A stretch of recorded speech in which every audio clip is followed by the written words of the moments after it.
கர்ண வித்யாவுக்காக வாசிப்பது அகிலா. கணக்கு குறிப்பு கையேடு. முகவுரை. தமிழக அரசு அலுவலர்களது ஊதியம், இதர படிகள், நிதி ஒப்பளிப்பு, கருவூல நடைமுறை, ஓய்வூதிய விதிகள் ஆகியவற்றை முறைப்படுத்த பின்வரும் விதிகள் அரசால் இயற்றப்பட்டுள்ளன. 1. அடிப்படை விதிகள் ஃபண்டமெண்டல் ரூல்ஸ். 2. சிறப்பூதியம் மற்றும் இதர படிகள் தொடர்புடைய தொகுப்பு நூல் manual of special pay and allowances. 3. பயணப்படி விதிகள் 2005 தமிழ்நாடு டிராவலிங் அலவன்ஸ் ரூல்ஸ் 2005.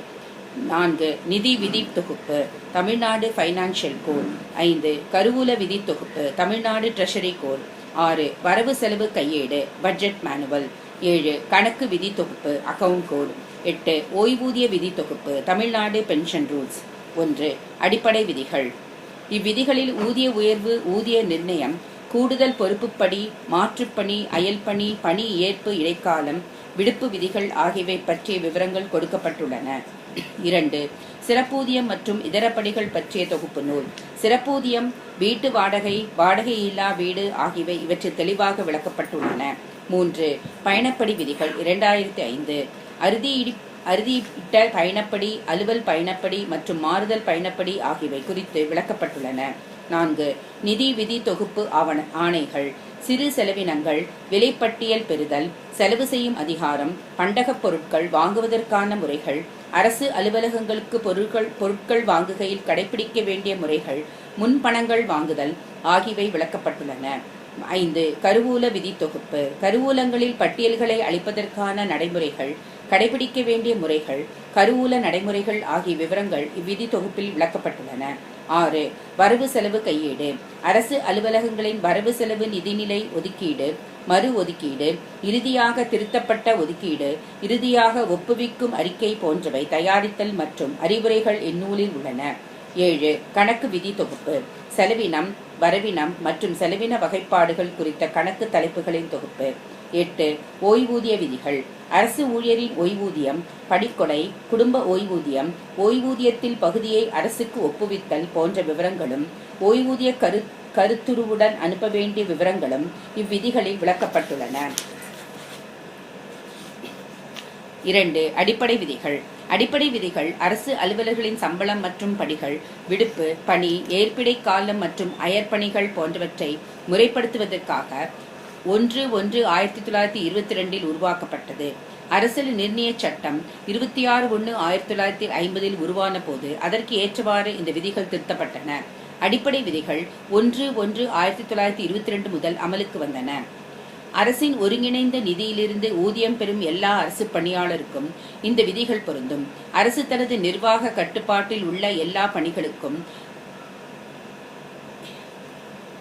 இந்தியாவில் மட்டும்தான் அதிக சட்டங்கள்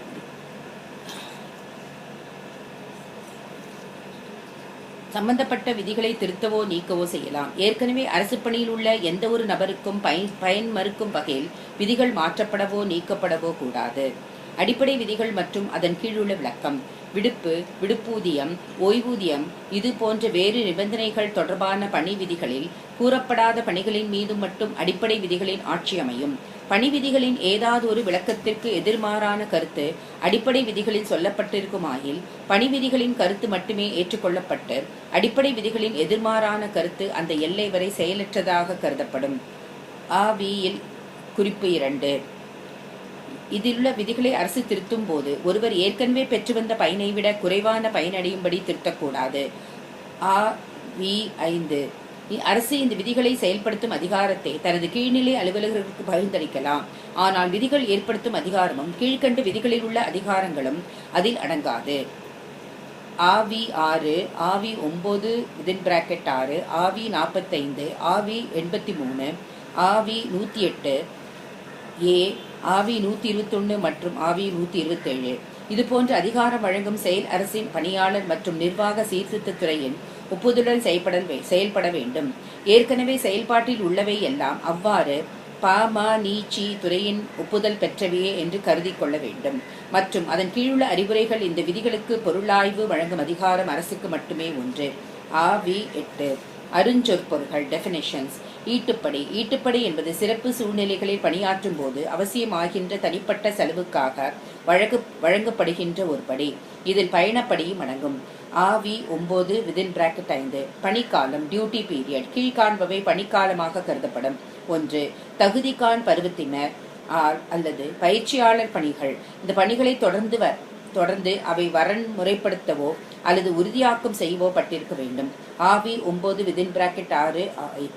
பணி ஏற்பிடை காலம். ஆவி 9 (6). பணி ஏற்பிடை காலம். பாஸ்டர் நிலையத்தில் சிகிச்சை பெற்று வரும் அரசு ஊழியருக்கு வழங்கப்படும் அதிகப்படியான விடுப்பு காலம். கீழே குறிப்பிட்டுள்ளவை போன்ற சந்தர்ப்பங்களிலும் அரசு பணியாளர் பணியில் இருந்ததாக அரசு அறிவிக்கலாம். அறிவுரை அல்லது பயிற்சி காலம். முன் அனுமதியுடன் பங்கேற்ற தேர்வு காலம். விருப்பத் தேர்வு அல்லது கட்டாய தேர்வு. இத்துடன் தேர்வு நடைபெறுகின்ற இடத்திற்கு சென்று வருவதற்கு தேவைப்படும் பயண நாட்களும் சேரும். இந்த சலுகை ஒரே விருப்பத் தேர்வுக்கு 2 முறைகளுக்கு மேல் அனுமதிக்கப்பட மாட்டாது.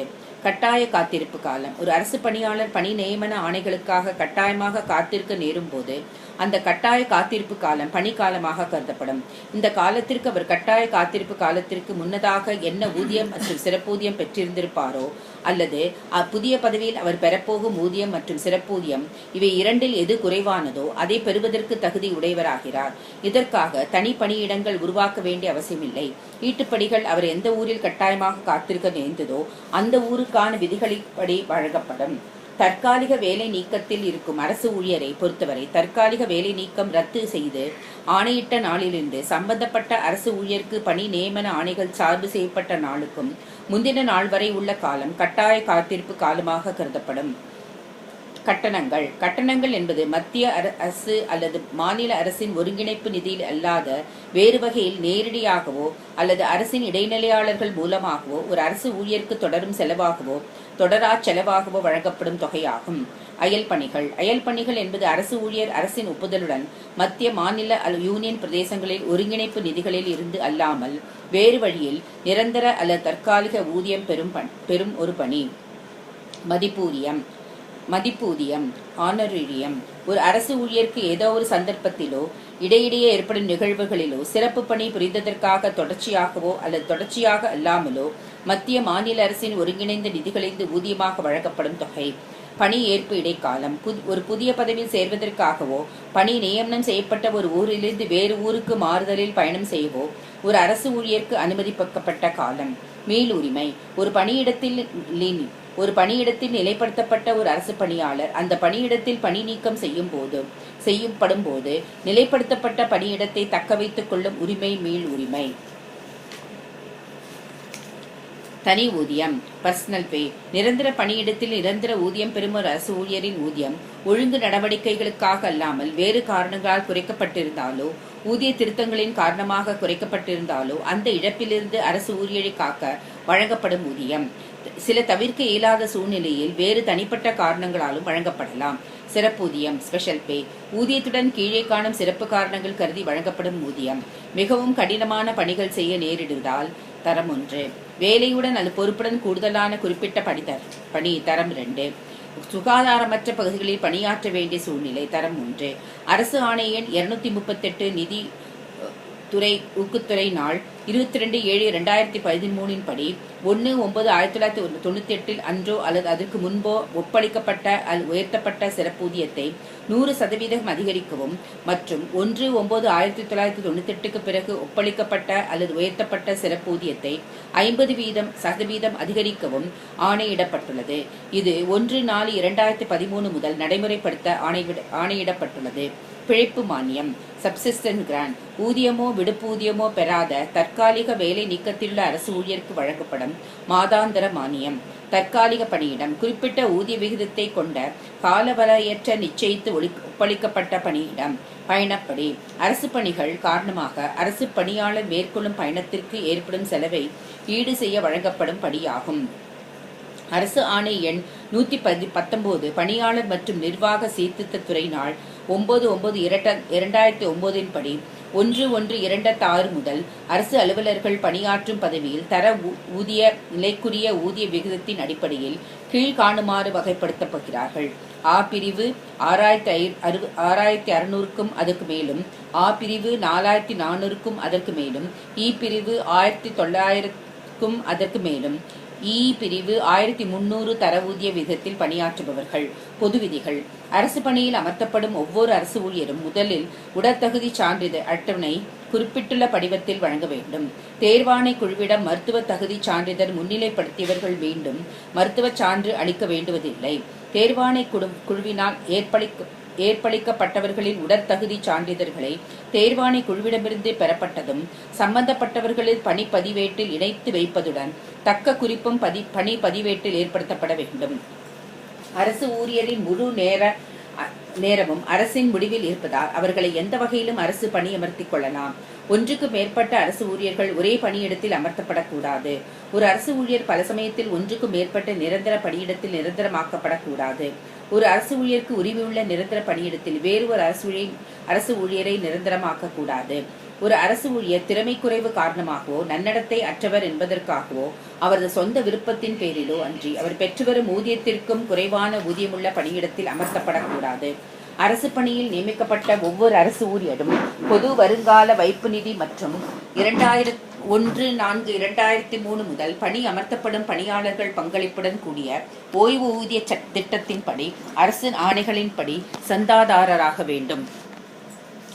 அரசு பணியாளர் விடுப்பு பெறுவதை ஒரு உரிமையாக கோர இயலாது.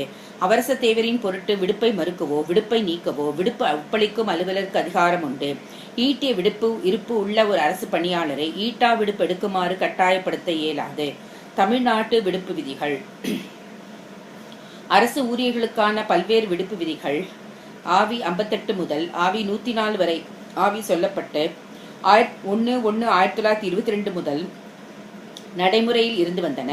இவ்விதிகள் அரசு ஊழியர்களுக்கு போதுமான பயன் தரத்தக்கதாக அமையவில்லையாதலால் தனியாக 1933 தமிழ்நாடு விடுப்பு விதிகள் தயாரிக்கப்பட்டு 4/9/1933 முதல் நடைமுறைக்கு வந்துள்ளது. ஒரு அரசு ஊழியருக்கு தகுதியான விடுப்புகள் பற்றிய ஆணைகளின் தொகுப்பு விதிகளாகும். ஒரு அரசு ஊழியர் கீழ் குறித்த விடுப்புகளை அனுபவிக்க தகுதி உடையவர். 1 ஈட்டிய விடுப்பு. 2 சொந்த அலுவல் பேரில் ஈட்டா விடுப்பு. 3 மருத்துவ சான்றிதழ் பேரில் ஈட்டா விடுப்பு. 4 மகப்பேறு விடுப்பு. 5 உயர்கல்வி விடுப்பு. 6 மருத்துவமனை விடுப்பு. 7 சிறப்பு இயலாமை விடுப்பு. 8 அசாதாரண விடுப்பு. 9 அயல்நாட்டில் பணிபுரிவதற்கான விடுப்பு. ஈட்டிய விடுப்பு 30/6/1994 வரை கணக்கிடப்பட்ட வழிமுறைகள். தமிழ்நாடு விதிகள் 1933.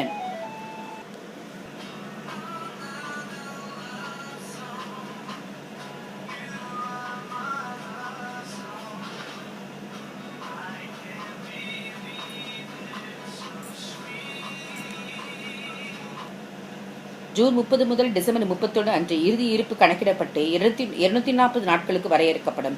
ஒரு நாட்காட்டி மாதத்தின் இடையில் தகுதிக்கான் பருவம் முடித்ததால் ஈட்டிய இடுப்பு கணக்கிட அந்த மாதத்தின் கடைசி நாள் வரை கணக்கில் எடுத்துக்கொள்ள வேண்டும். பின்னமாக வரும் நாட்கள் அருகாமைக்கான ஒழுநாளாக கருதப்படும். 5 ஆண்டுகள் பணி முடித்தவருக்கு விடுப்பு கணக்கு நிறுத்தியமைக்கும் முறை ரீகாஸ்டிங் 1/7/1994 முதல் கிடையாது. ஈட்டிய விடுப்பு முன்வரவு முறை 1/7/1994 முதல். அனுபவிக்காத பணியேற்பிடை காலம் மாறுதலான நாளிலிருந்து 6 மாதங்களுக்குள் விண்ணப்பித்திருந்தால் 5 நாட்களுக்கு மிகையாமல் ஈட்டி விடுப்பு கணக்கில் சேர்க்கலாம். அவ்வாறு ஈட்டி விடுப்புடன் சேர்க்கப்படும் பொழுது அதிகபட்ச ஈட்டி விடுப்பு 240 நாட்களுக்கு மிகைப்படக்கூடாது. குறிப்புகள். பின்னமாக வரும் விடுப்பு நாட்கள் அருகிலுள்ள நாட்களுக்கு கொண்டு வரப்பட வேண்டும். 2 அரையாண்டில் துய்க்கப்படும் மருத்துவச் சான்றுடன் மருத்துவச் சான்றில்லாத அசாதாரண விடுப்பு காலத்தின் 1/10 பங்குக்கு சமமான நாட்கள் அதிக அளவாக 15 நாட்கள் அடுத்த அரையாண்டின் துவக்கத்தில் வழங்கப்படும். முன்வரவில் கழித்துக் கொள்ளப்பட வேண்டும். தற்காலிக பணியாளர்கள் தகுதிக்கான் பருவ காலத்தினரை பொறுத்தவரை அசாதாரண விடுப்பு காலத்தில் 1/20 பங்குக்கு சமமான நாட்கள் அதிக அளவாக 8 நாட்கள் வழங்கப்படும். விடுப்பில் கழித்துக் கொள்ளப்பட வேண்டும். ஈட்டி விடுப்பு அல்லது ஈட்டா விடுப்பு, ஊதியமுள்ள மகப்பேறு விடுப்பு, கருச்சிதைவு விடுப்பு, மருத்துவமனை விடுப்பு மற்றும் சிறப்பு இயலாமை விடுப்பு போன்றவற்றை துய்த்தால் இந்த குறைப்பு தேவையில்லை. ஒரு அரையாண்டின் துவக்கத்தில் முன்வரவாக ஈட்டி விடுப்பு வழங்கிய பின்னர் உள்ள முழு விடுப்பையும் துய்த்த பின்னர் ஒரு அரசு பணியாளர் அந்த அரையாண்டு முடியும் முன்னரே காலமாகிவிட்டால் அவர் அதிகமாக துய்த்த விடுப்புக்கான ஊதியத்தை அவருடைய குடும்பத்தாருக்கு வழங்கும் ஓய்வூதிய பலன்களிலிருந்து பிடித்தம் செய்ய வேண்டிய அவசியமில்லை. அவர் அதிகமாக துய்த்த விடுப்பு நாட்களை ஒரு சிறப்பு நிகழ்வாக கருதி தகுதி உடையதாக வேண்டும். Ratified as a special case. அரையாண்டின் துவக்கத்தில் முன்வரவாக வழங்கப்படும் விடுப்பை அவ்வரையாண்டின் துவக்கத்திலேயே துய்க்கவோ அல்லது ஒப்படைக்கவோ அனுமதிக்கலாம். ஒரு அரசு பணியாளர் ஜனவரி முதல் அல்லது ஜூலை முதல் நாளில் 224 நாட்கள் அதுக்கு மேல் ஈட்டி விடுப்பு பெற்றிருந்து அதே நாளில் முன்வரவும் அனுபவிக்காத பணியேற்பு இடைக்காலமும் விடுப்பு கணக்கில் சேர்க்க வேண்டி நேரிட்டால் முதலில் அனுபவிக்காத பணியேற்பு இடைக்காலத்தை சேர்த்து 240 நாட்களுக்கு மிகாமல் வரையறை செய்ய வேண்டும். பின்னர் முன்வரவே தனியே காண்பிக்க வேண்டும். ஈட்டி விடுப்புடன் சேர்த்து பிற விடுப்புகள் எடுக்கலாம். உதாரணம் 1. 31/12/12 அன்று முடிவடையும் ஒரு அரையாண்டில் ஒரு அரசு ஊழியருக்கு 238 நாட்கள் ஈட்டி விடுப்பு இருப்பு உள்ளது. 1/1/13 என்ற அரையாண்டின் துவக்கத்தில் இந்த 238 நாட்கள் முன்னிருப்பாக அமையும். அந்த அரையாண்டின் துவக்கத்தில் இவரது ஈட்டி விடுப்பு கணக்கில் முன்னதாகவே சேர்க்கின்ற 5 நாட்கள் தனியாக காட்டப்பட வேண்டும். இந்த அரையாண்டில், அதாவது 1/1/13 முதல் 30/6/13 வரையுள்ள அரையாண்டில் அவருக்கு 25 நாட்கள் ஈட்டி விடுப்பு வழங்கப்படுகிறது. முதலில் முன்வரவு நாட்களை சரி செய்து அதிகமாக எடுக்கப்பட்ட 10 நாட்களை 25 - 15 = 10 முன்னிருப்பில் குறைக்கப்பட வேண்டும். 36/13 அன்று முடிவடையும் அரையாண்டில் 228 நாட்கள் 238 - 10 228 இருப்பில் இருக்கும். உதாரணம் 2. 30/6/12 உடன் முடிவடைந்த அரையாண்டில் ஒருவரது ஈட்டி விடுப்பு கணக்கில் 238 நாட்கள் இருப்பு உள்ளது. 1/7/12 முதல் 31/12/12 முடிய உள்ள அரையாண்டில் இவருக்கு 10 நாட்கள் ஈட்டி விடுப்பு வழங்கப்பட்டுள்ளது. இவரது ஈட்டி விடுப்பு கணக்கில் அந்த அரையாண்டின் இறுதியில் இருப்பு இவ்வாறு இருக்கும். 30/6/12 கொணர்வு 238 நாட்கள், 1/7/12 முன்வரவு 5 நாட்கள், இருப்பு 238 + 15, வழங்கப்பட்ட விடுப்பு 10 நாட்கள். 31/12 இருப்பு 238 + 5 243 நாட்கள் = 240 நாட்களாக குறைக்கப்பட்டது. 1/1/13 முன்கொணர்வு 240 நாட்கள், 1/1/13 முன்வரவு 5 நாட்கள். 1/1/13 முதல் 30/6/13 முடிய உள்ள அரையாண்டில் வழங்கப்படுகின்ற ஈட்டி விடுப்பு ஒப்புவிப்பு விடுப்பு அல்லது 2 நீங்களாக எஞ்சியுள்ள இருப்பும் முன்வரவு வழங்கப்பட்ட 5 நாட்களையும் சேர்த்து இருப்பு 36/13 240 நாட்களுக்கு மிகாமல் இருக்க வேண்டும். அதாவது வரையறை செய்யப்பட வேண்டும். ஏதாவதொரு வரையாண்டில் ஒரு அரசு ஊழியர் மருத்துவர் சான்றுடன் மருத்துவர் சான்றில்லாத LLP அசாராத விடுப்பில் EOL இருப்பாரானில் அல்லது பணியில்லா காலமாக டைஸ் நான் கருதப்பட்டாலோ, அதாவது தற்காலிக பணி நீக்கம் தண்டனையாக கருதப்படுதல் போன்று அடுத்த அரையாண்டின் துவக்கத்தில் அவரது ஈட்டி விடுப்பு கணக்கில் சேர்க்கின்ற முன்வரவில் அவர் அனுபவித்த மேற்குறிப்பிட்ட விடுப்பின் 10 பாகம் குறைத்து கணக்கிடப்படும். இவ்வாறு குறைத்திடும் நாட்கள் அதிகபட்சமாக 15 நாட்களாகும். தற்காலிக பணியாளர்கள் மற்றும் தகுதிகான் பரிவர்த்தினருக்கு மற்றும் அடிப்படை பணியில் 5 ஆண்டு பணி முடிக்காதவருக்கு 1/20 என கணக்கிட்டு ஈட்டி விடுப்பிலிருந்து கழிக்க வேண்டும். அதிகபட்சமாக 8 நாட்களாகும். உதாரணம் 3. 36/12 ஒரு அரசு ஊழியர் ஈட்டி விடுப்பு இருப்பு 223 நாட்கள். அவரது 1/9/12 முதல் 30/9/12 முடிய 30 நாட்கள் மருத்துவ சான்றுடன் கூடிய அசாராத விடுப்பு வழங்கப்பட்டுள்ளது. அவரது ஈட்டி விடுப்பு கணக்கில் 36/13 முடிவடையும் அரையாண்டில் இருப்பு பின்வருமாறு கணக்கிடப்படும். 1/7/12 முன்கொணர்வு 223 நாட்கள், 1/7/12 முன்வரவு 15 நாட்கள், 31/12/12 முடிவடையும் அரையாண்டில் இறுதி இருப்பு 238 நாட்கள், 1/1/13 முன்கொணர்வு 238 நாட்கள், 1/9/12 முதல் 30/9/12 முடிய மருத்துவ சான்றுடன் கூடிய அசாராத விடுப்பு 30 நாட்கள், 1/1/13 முன்வரவு அசாராத விடுப்பு காரணமாக குறைப்பு 30 × 1/10 = 3, 5 - 3 = 12, 238 + 12 நாட்கள். 36/13 முடிவடையும் அரையாண்டில் இறுதி இருப்பு 238 + 12 250 நாட்கள் 240 நாட்களாக குறைக்கப்பட்டது. இந்த புதிய முறையில் சம்பளமில்லா விடுப்பு தவிர பிற விடுப்புகள் எடுத்தால் ஈட்டி விடுப்பு முன்வரவு குறைக்க வேண்டுவதில்லை. பணியிலிருந்து ஓய்வு பெறும் அல்லது விலக்கப்படும் நீக்கப்படும் பணி துறக்கும் ஒருவருக்கு மாதம் ஒன்றிற்கு 2.5 நாள் வீதம் கணக்கிடப்படும். 5 நாட்கள் ஈட்டி விடுப்பு முன்வரவு வைக்கப்பட்ட பின்னர் விடுப்பு முழுவதையும் அனுபவித்த ஒரு அரசு ஊழியர் இறக்க நேரிட்டால் அதிகமாக வழங்கப்பட்ட அவரது ஈட்டி விடுப்பு குறைக்கப்பட வேண்டாம். ஒரு அரையாண்டின் இறுதியில் கடைசி நாளன்று ஒரு அரசு ஊழியர் விடுப்பில் இருப்பாரெனில் அவர் விடுப்பு முடிந்து மீண்டும் பணி ஏற்பார் என்று திட்டவட்டமாக உறுதிப்படுத்திக் கொண்டுதான் விடுப்பு ஒப்பளிக்கும் அதிகாரி வரும் அரையாண்டில் 15 நாட்கள் விடுப்பு முன்வரவாக கணக்கில் சேர்ப்பார். ஒரு அரையாண்டின் துவக்கத்தில் ஒரு அரசு ஊழியரின் ஈட்டி விடுப்பு கணக்கில் முன்னிருப்பு ஏதுமில்லை. அவர் ஈட்டி விடுப்பு கணக்கில் அந்த அரையாண்டின் துவக்கத்தில் 5 நாட்கள் முன்வரவு வைக்கப்படுகிறது. அந்த அரையாண்டின் துவக்கத்திலேயே அந்த அரசு ஊழியர் 5 நாட்கள் விடுப்பை ஒப்புவிக்க செய்யலாம், துவைக்கலாம். ஈட்டி விடுப்பு உச்சப்பட்ட சேமிப்பு வரம்பு 240 நாட்கள். தற்போது நடைமுறையில் உள்ள ஆணைகளின்படி ஒரே தடவையில் அதிகபட்சமாக 180 நாட்கள் மட்டுமே ஈட்டிய விடுப்பு துய்க்க முடியும். உச்சவரம்பும் 240 நாட்கள் என்பது 30/10/1987 முதல் அமலுக்கு வந்ததால் 29/10/87 முடிய ஈட்டிய விடுப்பு கணக்கில் இருப்பு 180 நாட்கள் வரை கட்டுப்படுத்தப்பட வேண்டும். 30/10/87 முதல் ஈட்டுகின்ற விடுப்பும் சேர்த்து 240 நாட்களுக்கு மிகையாகாமல் கட்டுப்படுத்தப்பட வேண்டும். ஈட்டி விடுப்பு காலத்தில் சம்பளம், முழு சம்பளம் பிளஸ் முழுப்படிகள் 180 நாட்கள் விடுப்பு காலம் வரை மட்டுமே வீட்டு வாடகைப்படி, நகர ஈட்டுப்படி முதலென அனுமதிக்கப்படும். ஓய்வு பெறும் போது ஈட்டி விடுப்பினை 240 நாட்கள் வரை ஒப்புவித்து 240 நாட்களுக்கும் வீட்டு வாடகைப்படி, நகர ஈட்டுப்படி உட்பட விடுப்பூதியம் பெறலாம். இந்த சலுகை தன் விருப்ப ஓய்வு பெறுபவர், பணியில் மரணமடைந்தவர்களுக்கும் உண்டு. தண்டனையை பொருட்டு கட்டாய ஓய்வு பெறும் அலுவலருக்கு அடிப்படை விதிகள் 56(2) படி கட்டாய ஓய்வு வழங்கப்பட அலுவலருக்கும் இந்த சலுகை பொருந்தும். இந்த ஆணைகள் 30/10/89 முதல் அமலுக்கு வருகின்றன. இந்த துறையில் பணிபுரியும் அரசு ஊழியர் பிற துறைக்கு தேர்வாணையம் அல்லது பிற நியமனங்கள் வாயிலாக பணி நியமனம் பெற்றால் பழைய அலுவலகத்தில் அவர் கணக்கில் உள்ள ஈட்டிய விடுப்பு போன்ற விடுப்புகளை புதிய அலுவலகத்திலும் முன்கொணரலாம், அனுபவிக்கலாம். ஈட்டிய விடுப்பு அதிகபட்ச சேமிப்பு விவரம் 31/3/55 முடிய 90 நாட்கள், 1/4/55 முதல் 31/3/66 முடிய 120 நாட்கள், 1/4/66 முதல் 31/3/74 முடிய 180 நாட்கள் ஒரே தடவையில் 120 நாட்கள் வரை அனுபவிக்கலாம். 1/4/74 முதல் 29/10/87 முடிய 180